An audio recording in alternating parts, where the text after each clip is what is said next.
Welcome to the pod, everybody. We've got some corruption to talk about today, and I'm going to switch up the order. And I'm here too, guys. And he. So let's do established titles. Okay, so we had Spencer Cornelia on the pod. You were here. Yep. We may or may not put this one up before it, but it was an interesting conversation about the ethics of influencer promoting as related to FTX. In that conversation, Spencer mentions established titles. I'm not totally familiar with it. I don't say anything. But it was in my head. Right. 3 days later, a video comes out that is biggest scam on YouTube, established titles from a small creator. We see it at 10K views. Yep. 2 days later, I take a look at it. It's at 1 million views. It's been watched a lot, and Spencer's in there as well. And so Spencer is the sole person mentioned in it. there was a couple other people mentioned in the title. Okay.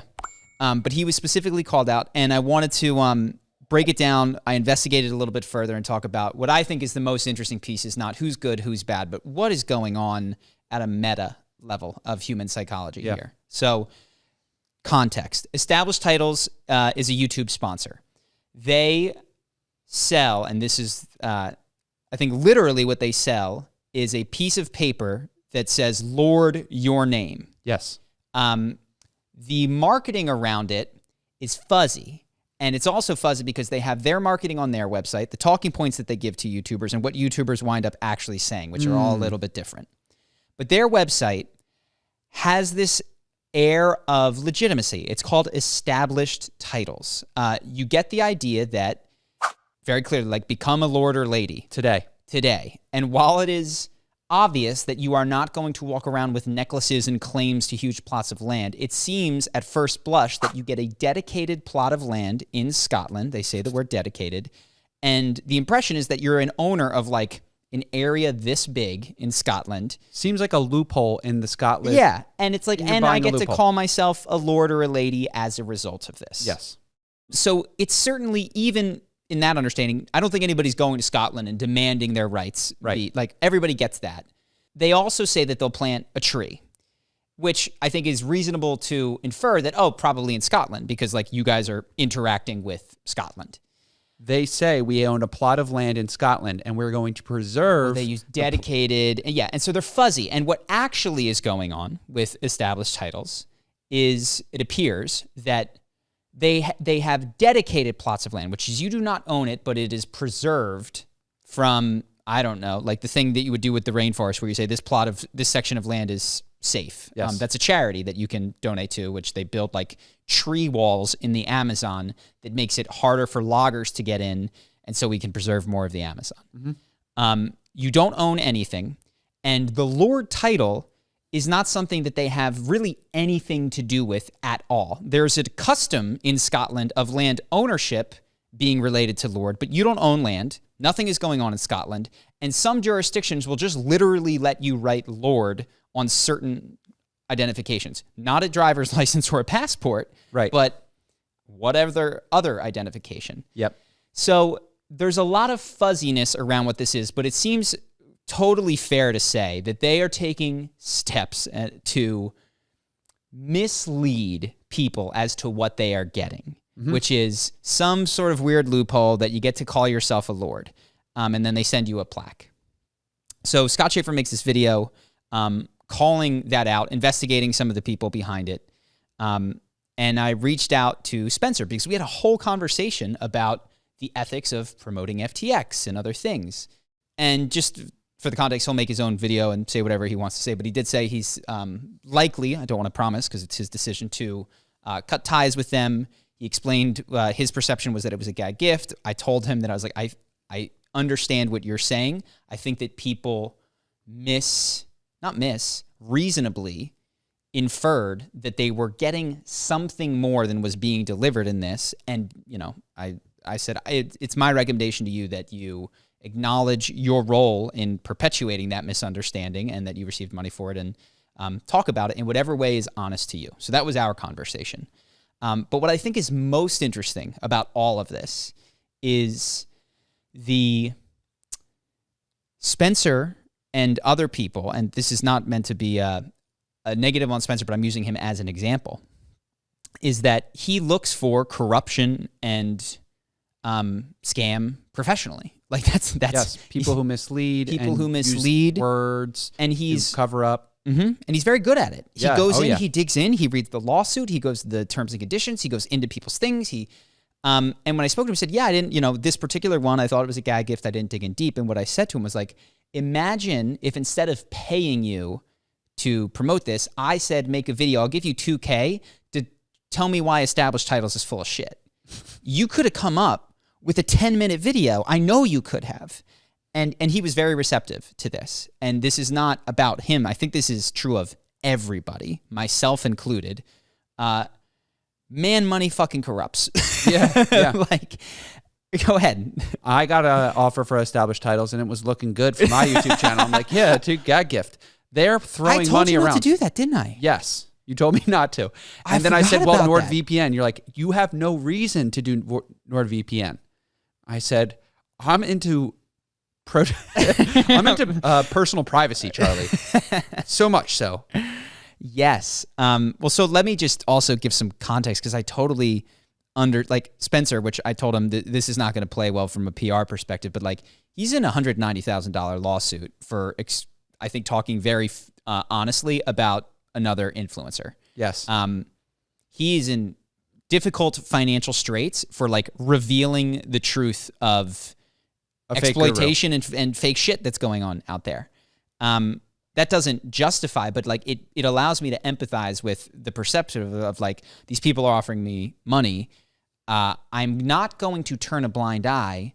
I'm going to just squint or like not put the effort in that I might otherwise put in. And I think it's a really wonderful learning lesson. But that thing, you mentioned NordVPN, like even the way that I have seen these VPNs be talked about, like they're these trustworthy... Give your information to the VPN, Charlie. You can trust them. Yes. And I haven't investigated it. And the reason I haven't allowed them to be on the channel is because I don't want to really investigate them. But my impression is VPNs have really good use cases, which is like I'm at Starbucks. I want to watch Netflix in a different country. Yep. I have a VA that needs to log in on my account and not flag two-factor authentication. Like there's value to VPNs. Yep. Oh, yeah. But the idea that your details are safe, I think is probably not something that the people who claim that have deeply looked into or can really say, like I would not be shocked if there was a scandal that these VPNs had backdoors to the NSA. Yes. It wouldn't blow, I'm not saying they do, but I don't think people are really looking. Yeah, it seems par for the course that the VPN would just sell your information in another form. And they may not. May not. Yes. Another one that came out, there was this, I'll get to that later. But yeah, just this general idea that I think it's so easy for us and others to, one, see other people who, when they're receiving money to work at Altria, which is Philip Morris, and sell jewels and cigarettes to kids and how this doesn't count, like the motivated reasoning that kicks in instantaneously, irrevocably when it comes to your money, especially when you feel that you need it deeply. Like when your survival is at all threatened, the capacity of people to just turn off the critical thinking that exists in other areas of their life is shocking. And it exists in me, and I don't want to pretend that it doesn't. I nearly Established Titles is looking good, baby.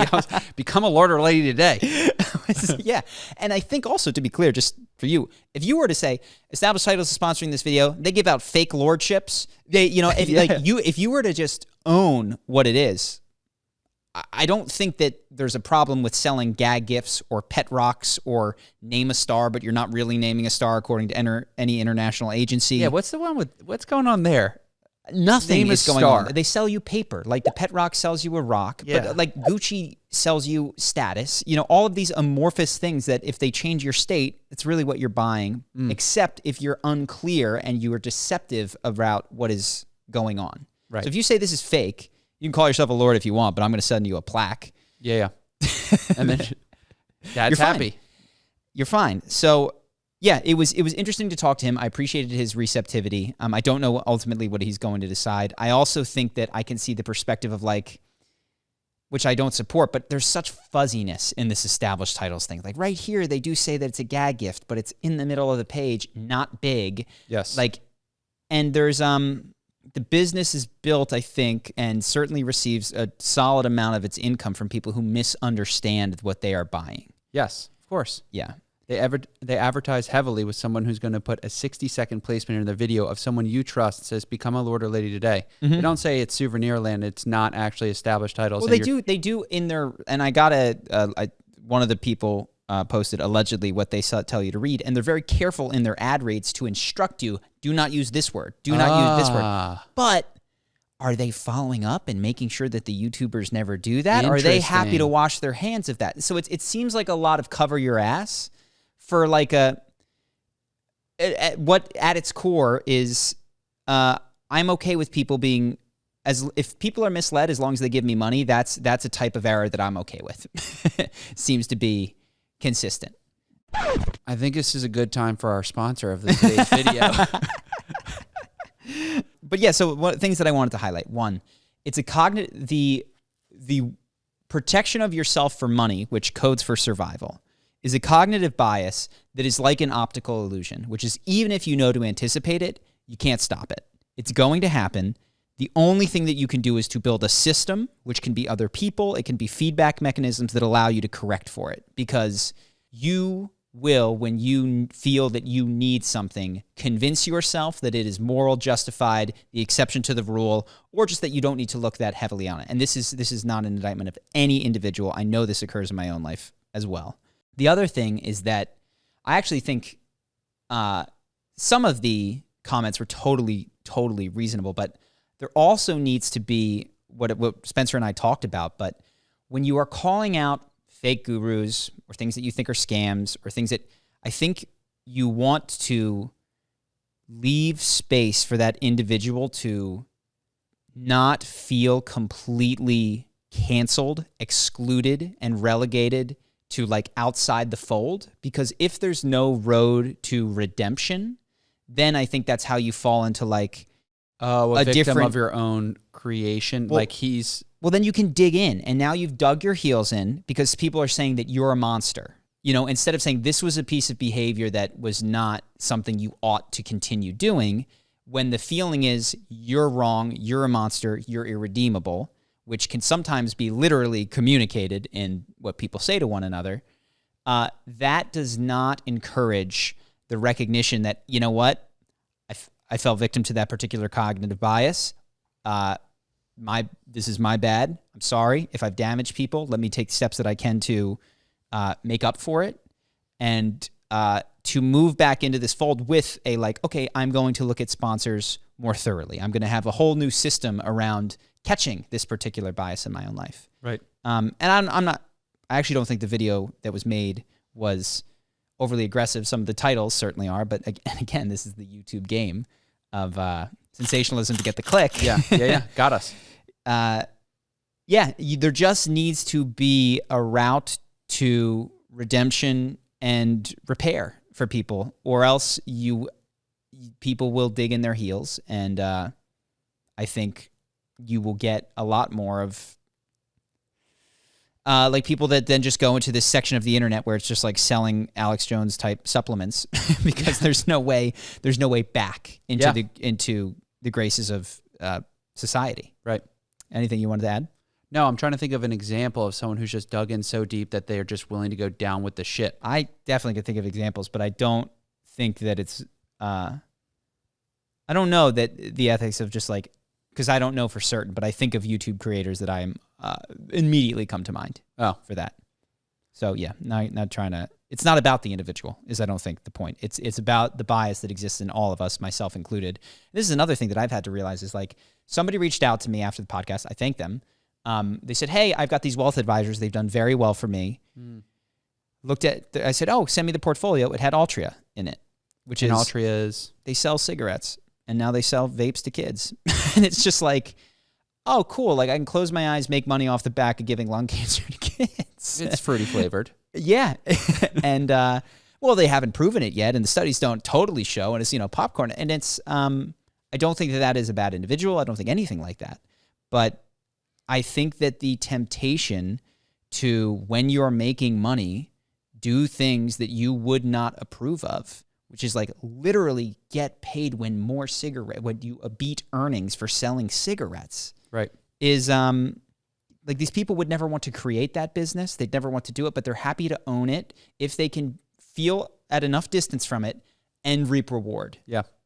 And the higher the reward and the more distance, the more you can get people to participate in systems that that would be antithetical to their stated values, I think. So yeah, the other thing that I was thinking is the amount of scrutiny. So a lot of people have done established titles. The people that are going to receive the least backlash are like the comedians, the people that just throw it on the end of a sketch comedy thing. And, established titles, they're whatever. Spencer and people that are in a position of being truth tellers, discerners of information, are going to receive the most backlash, which actually creates this interesting incentive structure, which I have felt, which is you don't want to call out scams that you see out there, because when you cast that stone, you open yourself up to receiving all of that back. Yep. And I don't have a good solution, but it's like being the person, the CoffeeZilla, the Spencer Cornelia, who I think at times have done like really good investigative work and probably saved people a lot of money and heartache. Right. It's not a very, I don't want to say thankless, but there's a lot of things that aren't great about that position in terms of the ratcheted up, increased scrutiny, the lawsuits that get thrown on you. And I think it dissuades what would ideally be, you'd like a world where people were more comfortable calling one another out in more gentle ways. There's a lot of people out there whose internet marketing stuff I can think of. And if I could gently, publicly say things that would get them a gentle pushback that would create change without damning them, I'd feel much more comfortable doing that. Also, that wouldn't immediately get reflected upon me and have a bunch of internet sleuths looking through every text message I ever sent, looking for anything that would tarnish me publicly or be received poorly. It's not an ideal incentive structure. And I am thankful for the people, the CoffeeZillas, the Spencers, who do that work of calling other people out. Yeah. And the one thing I did say to Spencer is I wonder if this will make you be more thoughtful about the conversation. Like when you make a video about someone, and he said, yeah, there's been times where I've reached out to people for comment, but maybe haven't given them enough time. Or he said, I definitely, having been on another side of this, want to do differently going forward, which I thought was interesting. Interesting. I said, yeah, so I think there could be a lot of beautiful healing as a result of this. Well, I love that you called him. We talked a little bit about, because we saw the video and wanted to mention it today, and you're like, yeah, I need to call Spencer, see how, before just perpetuating the call out cycle, you're like, let me call Spencer first. Yeah, and I felt tension because I was like, I actually went to, I won't talk about it because I don't want to be mean. And I think there's a healthier, loving way, which I tried to find, which is, I see and empathize with why you did this. I think it's also reasonable for you to apologize for this, though I can't tell you to. I think you have to find that if you feel that inside yourself. And I think that you probably should cut ties, unless there's other information that I haven't learned, but that would be my recommendation to you. And he was receptive to that feedback, which I appreciated. But yeah, it's funny. For me, the challenge is, there's this I won't say anything, I'll slam this person. Yeah. And there's this middle ground of I will lovingly correct a behavior and try to empathize with you while hanging on to the you shouldn't. I feel that there's some sort of moral imperative around here, which I'm not even totally fixed on. I haven't investigated deeply enough, but I said my impression is, watching that one video, looking at their website and having heard a little bit about it, that it's probably the right thing to do to at least investigate, if not cut ties with them. Yeah. Love that you did that. I also think there's that third option that often occurs in my life more often, is the not do anything or say anything. Mm-hmm. You got the two, you've drawn the line at the two of them. And then in order to stay comfortable or not cause any conflict, just not talk about it on today's podcast, or I think a lot of Spencer or any of it. A lot of people do this. The one that comes to mind is when they like know that somebody's cheating on someone. Yeah. And they just won't say anything. Yeah. Why cause that conflict? Is it for them to say? Well, they could go to either party. They could go to the person who was doing the cheating and they could say, I love you, but this is wrong. You know, or they could go to the other person after that and say, I know I don't know you that as well as maybe this other person, but like you are being wronged in this way. It is not a fun position. You know, and I think myself and a lot of people, probably most people in the world, choose to just wash their hands of these sorts of interactions. And I think, yeah, that's not ideal. But I totally get why. Wash the hands, baby. So I think there could be a lot of improvement around types of call outs. I am sorting through it myself. But yeah, I think ultimately that a lot of good will come of this. I think that a lot of people will be more cautious about the sponsors that they bring on. Yeah, I have seen a willingness to receive some of these content creators who have acknowledged that, like, I didn't look into this that much, that there's a willingness to be like, thank you, which is nice to see out there, at least, you know, as evidenced by some of the comments. Going deeper into a not less forgivable, but like more definitive scam. Yes. Let's just read the headline, man. The FTC headline is scathing. I don't have it with me right now, but it's about Kevin David. So Kevin David, for those of you who don't know, is a YouTube creator. Many years ago, he was all over the ads side of things. I don't know if I guess he hasn't in a while. He's been in a lawsuit. Maybe I can show them right now because I have them saved. You know what's funny? So this is the time for some awesome B-roll. We have saved scam ads for years. 4 years because now. Secretly, you and I seethe at this shit. Yes. And haven't publicly, because of everything I just talked about, or privately, because I don't know these people, right, said something, but have just, I don't know, been waiting for the government to like call us up. We're like, yeah, he deleted the ad, but we downloaded it. And I've got the backlink. It's unlisted. You've got an entire Google Doc. Of but ads. if he unlisted videos, I'll try to play them right now. Yeah, but I've done this before where I have literally and even screen captured videos because he's going to take this down. Yes. Because I know that he's going to lie about this in the future. He's going to say that he doesn't run discounts. Here's a discount. I caught you, you know. I'm going to go to their other site where the timer resets, knowing that the timer is actually not real. Yes. For a video that I never made to share just with my friends for all of the reasons that I just said. Yep. But finally, the wheels of justice, and maybe I should have said something earlier. I don't know. Maybe there's moral culpability or even just it would have been a moral virtue to have taken a stand. Kevin David offers these Amazon courses on how to make money. The highest level is $100,000 done for you. I will build you a store and give you money. And the reason I need you, and I don't just do this myself, because if you can turn 100,000 into more than 100,000, don't tell anyone and do it over and over. But the reason that I tell you is for some stupid thing that is not true. Yep. So the FTC investigates because there's a class action suit. Judgment just filed against him for nearly 52 point something million dollars, of which he is expected to pay only 2.6 million due to what they say is lack of ability. He may be hiding money. If he is, and they discover that, he's on the hook for the whole 53 million. Yes. So it was nice to see the wheels of justice turn slowly. Well, a few things come to mind is like how big you have to be to finally get the FTC to move in and how many people have been burned to get a class action. So many people. $50 million worth of people have to be screwed. Mm-hmm.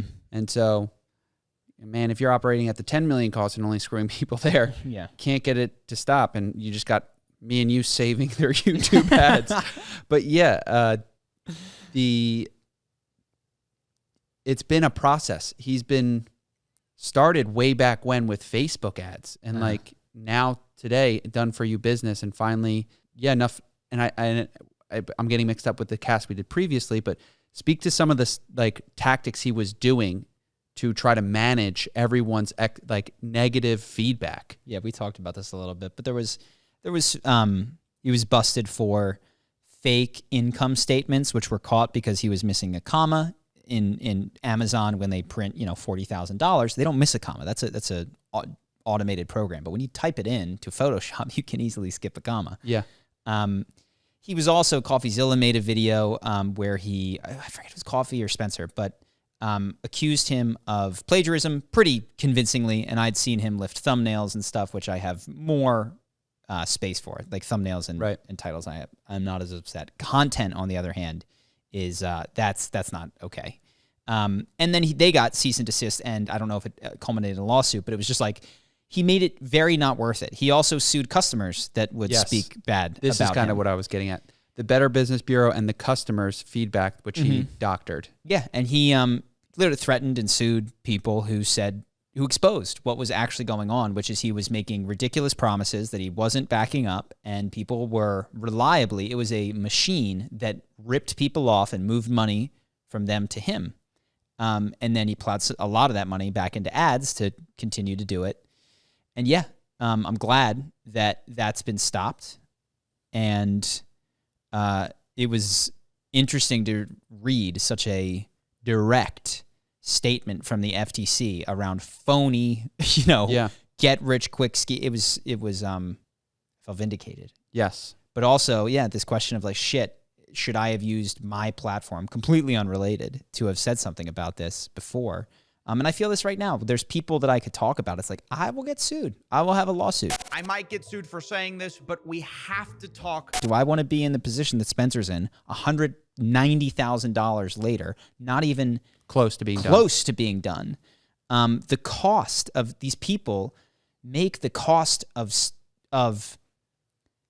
I don't want to say telling the truth, but of sharing dissent with what they're saying so high that they effectively dissuade it amongst rational people. And you need these vigilante, irrational people to just get in there.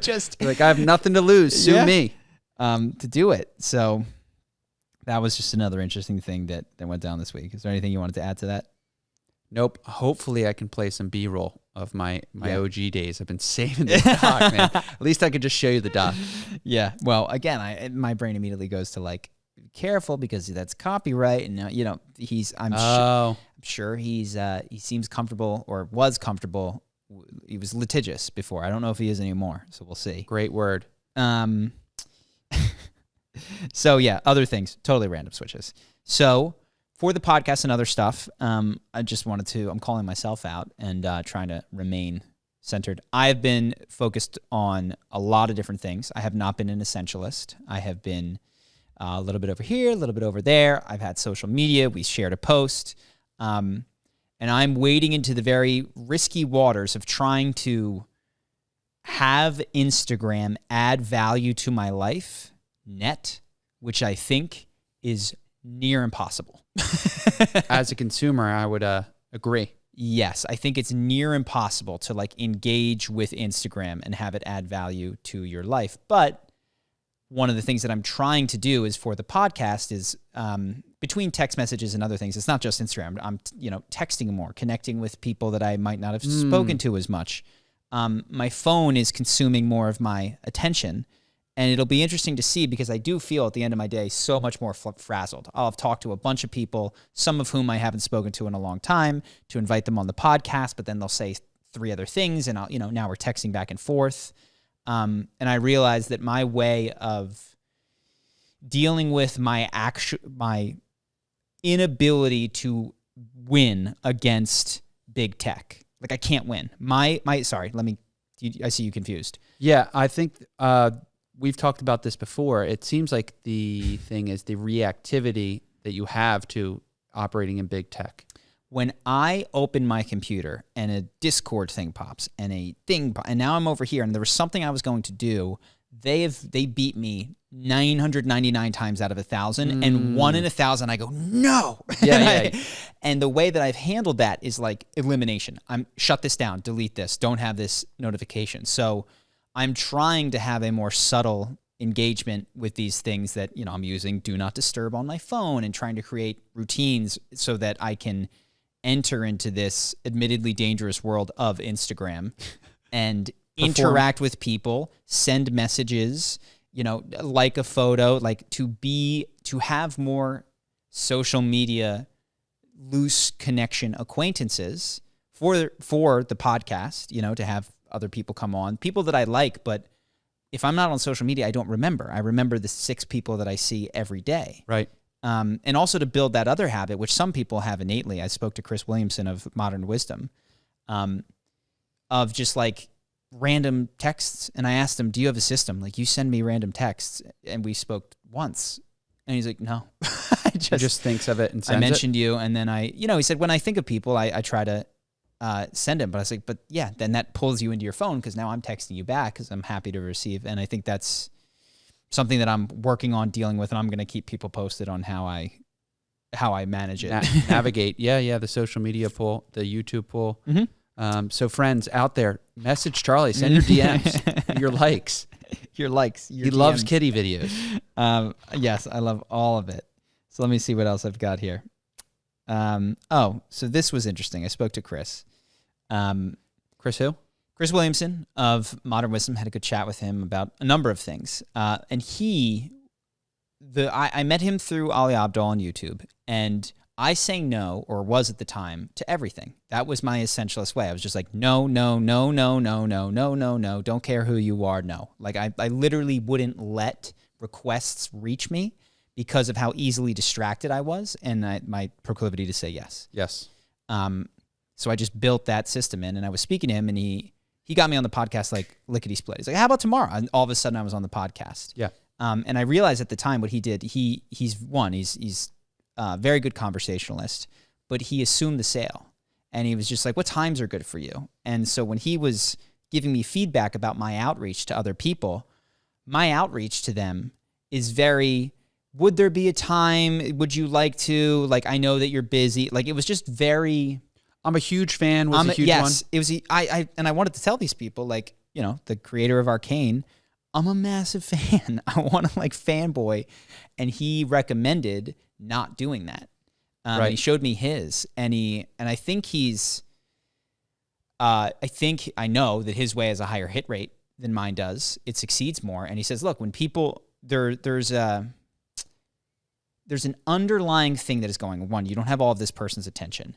But there's a status thing that is going on, which is people, when they don't have a lot of attention, still have their reptile brain, which detects status. It still lives inside of them. And so when your email has too many, like, it needs to be personal. They need to know that this isn't a blast email. But if it establishes them up here, you're here. That's the only way that they can be so high. Yes. Is for you to be beneath, unless you're fucking Justin Bieber, and then you can say whatever you want. Yes. And they're scanning it very quickly to go, is this person of value? Unfortunately, I can understand how this works. Sending, I'm such a big fan of your channel, to someone who has, I don't know, less than 1,000 subscribers means a lot. I've gotten one of those messages. I was ready to talk to that person for 45 minutes. Yeah. But if you're like, I love Arcane, I'm such a fan of your work, get in line with the other millions of people. Yeah. He immediately buckets you, or she buckets you in unfortunately another bucket. Yeah.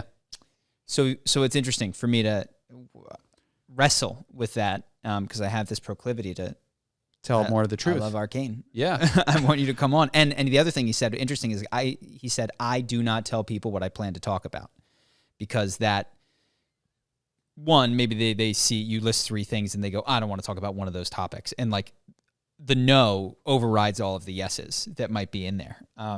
But also just, I think goes back to that status thing, which is like, you're coming on the show, we're going to have a conversation as like equals. I'm not going to prep you on questions. Or interesting. So much of what you don't say too is communicated. And so that was, his emails were shorter than mine. And of course at this point, his email is way better, which is like, I've had 500 New York Times bestselling artists or authors on, so his email now is just different than mine. Right. But yeah, that was something that I'm wrestling with, which is status, but also the fact that I just want to tell this guy I love Arcane. Please come on. We're not letting him get away, dude. We're not letting him. Don't change out for this guy. There is another way, which is I think you can go in like the true fan and remain engaged with people over a long period of time. That can work as well, because I've also gotten on the phone with people that have. Yeah, there's a Goldilocks level of, I really like what you did, and I am a person of status. Honestly, it comes through value, status, can offer. Those are the types of things that get that quick reptile brain moving. So that was an interesting conversation that he and I had. Right. Been thinking a lot about confidence. and as related to the last video that I did, and some of the videos that I've done lately, which I would say are more vulnerable and are not reflective of what you would imagine charisma on command is supposed to look like. Meaning, I'm up here, I'm not broken, but there's a tenderness and a vulnerability, I think, that comes through in some of the recent videos that I did. And I was thinking, what is going on and why am I so still certain that is actually an evolution in the right direction, even though it moves me farther from where I was, which was not exactly, but like closer to an Andrew Tate, who's like certain, and this is how things are. And like, you're sad about that girl. How long have you been sad? You got to change your mindset. And it's just like fucking constant confidence, constant. And my theory, as I've broken that down, is that people, and I think it's totally okay to do this. I love all of our videos that we've put up. I wouldn't take them down. I wouldn't stop selling CU. This is totally right for some people. A lot of self-improvement is about cultivating the parts of yourself that give you responses that you like and repressing the ones that don't. And it comes from a belief. The underlying thought belief structure about this is change your thoughts, change who you are. Depression is an idea that can be, thought through and changed. And when you are not conscious of something, it's gone. You know what I mean? Like if you're no longer feeling a lack of confidence, that is literally gone. And where I have moved, and I think that that's really valuable for a period of time and is a necessary step for myself and a lot of other people. What I am moving towards is a different theory of mind, which is things that are not integrated. So tell me if this doesn't make sense, because I might have to step back. Okay. We have a lot of different parts of ourselves. We have a confident part. We have a part that self-sabotages. We have a part that is jealous. We have all of these parts, and they do not simply go away when they are not in your consciousness. They exist in your unconsciousness, and they steer behaviors in ways that can seem twisted, but are actually very clear to me, having gone through it. So, not to pick on him, but Andrew Tate, super confident guy, wants to hang out with all these 19-year-old women. He's 36. You know what I mean? Like, talks about how young girls are so wonderful. To me, that is indicative of him not being connected to the parts of, to the mature feminine in himself. So he's not attracted to mature femininity because he's not there. His femininity has been repressed, pushed down, beaten away in order to maintain this steady level of discipline and confidence. And he's so attracted to young women, not because that's biologically what men are attracted to. Yes, young women can be beautiful, but to want to be around young 20s women in your 30s that much, at that level, I'm sure that some are wonderful people, there's a lack of maturity that they often have that is difficult to stand. And this is the Dan Bilzerian thing. It's oh, wow, super cool to have all those girls on your plane. How do you stand having all those girls on your plane? Yeah. What is wrong with you? Yeah. So again, this isn't to say that they can't be good people, that they're all on their own journey, but there's indicators. Also, their consistent pursuit of more wealth constantly, as another indicator that something hasn't been integrated. Right. And so anyway, I'll come back, but with Andrew Tate, this is, I still would like to talk to the guy. It doesn't make me dislike him. But what I see is that, in my distant opinion, he's out of touch with his own innocence. And so if you've heard him talk, he talks about how when you take women on these trips, you want women that haven't been there before. You want someone who's the first time it's amazing to them. And to me, that speaks to him being disconnected from his own sense of wonder and innocence, which is why he's so attracted to it in other people. And I think that the things that we often are attracted to in romantic partners are the parts of ourselves that we have not integrated. So when I started my current relationship, and all of my relationships, was exceedingly attracted to extremely feminine women. And that came with a lot of the immature pieces of femininity, like really emotional, like just sucked into the moment, like could go to happy to sad. And like, even though I didn't like it, that was extremely compelling to me. And are you saying that's a repressed part of your That is a repressed identity? part of my psyche, is because I have not, I do not, for instance, so my current relationship, I would say one of the things that she has is a complete inability to be totally not competitive. She has no need to win, ever. And she can say and mean from the core of her soul, just a game, and move on. Yep. And I fucking can't. Right. Like, and that to me, it aggravates me about her. I love it about her.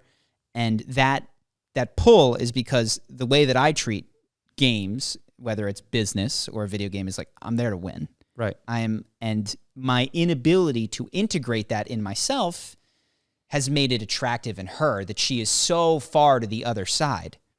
Here's the problem for me, and I've deviated from what I was going to say. Yeah. Fuck it. I'll come back. Go for it. The problem for me is that because I haven't integrated that, it's just a game sometimes to myself, you can just relax, I bring into my life her energy, which was like totally non-achievement based. She lacks the masculine part of herself. She lacks discipline. She lacks the ability to do things that she doesn't want to if it's not fun. She lacks that, like, fuck it, I'm going to grit my teeth and make this happen. And I think that's why she was drawn to me. And I would say what we are trying to do in our relationship is, instead of relying on one another to, like, be that valve, she can be my femininity and I can be her masculinity, it's to cultivate more of those traits in myself and in herself. And as I do that, I notice that I am not as drawn to the childish femininity of her as I was when we started dating, which is actually, I think, very healthy. Like, I'm looking for a more adult partner consistently. And I think that as she grows and heals, the same is true of her. Like, she's less willing to tolerate my having to win all the time and not being able to just sit with emotions, hold space, always having to change them and solve a problem is becoming less tolerable for her as she grows up. So I started this all, I forget where. So this, I'll help you get back to square. You started this all talking about the confidence. Yes. So. And saying, basically my question was, you mentioned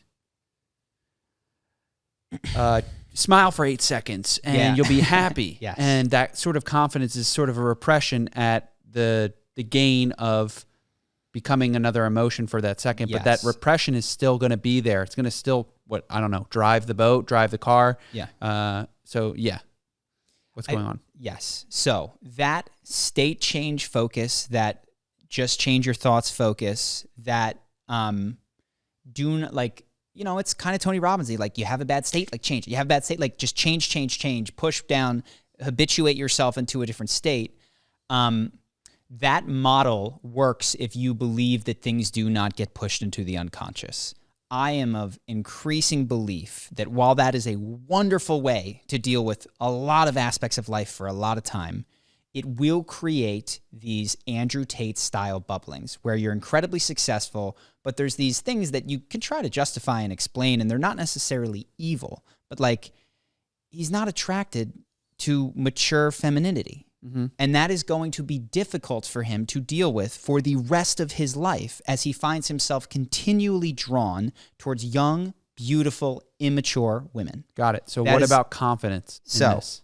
About confidence, I was sitting here and I was going, shit, performed confidence? No, 3-4 years ago, you go to most people, I looked way more confident than I did in the last podcast. I looked I looked way more advanced and way more solid in myself because I had habituated charisma on command style confidence. Gotcha. And I noticed that and I was thinking through and I was asking, have I backslid? And my belief is that I have not. Gotcha. Okay. That's where it starts and ends. That's it, is that I think that as you, I don't regret the way that I did it. I was unaware at the time of any like unconscious bubblings of lacking in confidence, but I see now clearly a lot of areas where I struggle to say no or hurt people's feelings, things where have limited myself that I was totally unconscious of and had a million justifications for. And so like now, this is a lot of areas of my business. I'm realizing, these are personal. The reason that the businesses are where they are is because of who the leader is. Yeah. And the stuckness in some places of them, which is stuck at a wonderful place, is a reflection of that, is a reflection of I've mentioned before, inability to confidently bring love while letting go of like, this isn't the right role for you. And I've been tasked a couple times in the last few days with seeing that in the business. And I felt it with regards to what should I do? Should I not talk about established titles? And I think the right answer was like, have a conversation with Spencer first, be sincere and honest, and have what I said on this to the camera be reflective not only of what I said to Spencer, but also of what I truly experience about the situation inside. So yeah. The whole cast seems like you've tried to remain centered while external forces, like you said, the Discord messages, the Instagram, when you were logging on, that reactivity that's pulling you in a different direction. Mm-hmm. And then you had That's a good point. Yeah, I think my solution of how to remain centered for the last 5 years was put yourself in a bubble of your own concocting that can stop these external pressures that you find so overwhelming. So like Instagram, too overwhelming, block it off. Yeah, like all of these things that are too overwhelming for you to remain centered in, stop. And I was able to remain essentialist, have a really like solid perspective on the world and life, do a lot of the family work that we did with MDMA and other things. And I think now it's kind of like the gym. It's like, okay, can I hold on to this centeredness while opening up to more distraction, more things that pull me in, like other things that would rip me out of that. And I think it's a good thing. So like whereas in the past I would have seen how many projects I have and gone, that's not essentialist. I'm trying to do essentialism at a higher level now. And it's a bit confused, but we'll see how it goes. Got it. Anything else that, did you have any other topic that was interesting, or we could wrap it up? No. Conversation is difficult for me. Don't have a lot going on. I can tell you about my dog and her day, but perfect. All right, we'll wrap. I'm going to, we're trying something new on Patreon, which is we're going to do a selection of questions. The ones that I think, a lot of the questions that we would get were just like very particular to someone's situation. And I want to focus on the questions instead where, one, I can limit the amount that I take, but also ones where I have things that apply to a broader audience and can help more than just one person in a very particular situation. I'm also going to toy around based on feedback from patrons with giving a bit more specifics about what I learned this week or I'm doing this week. And it's not going to be as refined. It might not be as in-depth, but I did write down a handful of things. I'll have to pull them up on my phone, but it's like literally the type of split test that we were running for Charisma on Command and some of the interesting things, what it was like hiring a 3D animator, weird things that I learned about that, and some of the outreach that I did and future guests that we're looking at having and where my mind is with that. So if you're interested in that sort of stuff on Patreon, we would appreciate it if you joined us. Either way, appreciate you watching the cast, and we'll see you guys later. Peace.